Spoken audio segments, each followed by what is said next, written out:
माझ्या शाळेचे नाव जिल्हा परिषद प्राथमिक शाळा खरवा सावरगाव असे आहे. मी इयत्ता 5वी शिकते.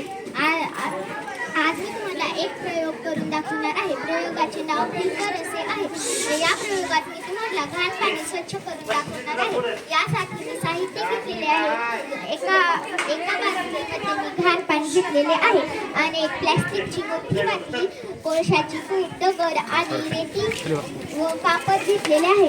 मी सर्वप्रथम प्लॅस्टिकची बाटली अशा प्रकारे कापून त्यात हे सगळे पहिल्यांदा रेती भरली आहे. पुन्हा कोळसा टाकून त्यावर दगड टाकलेले आहे.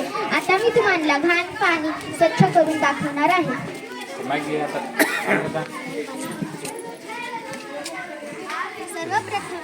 सर्वप्रथम मी आता यात घाण पाणी टाकते.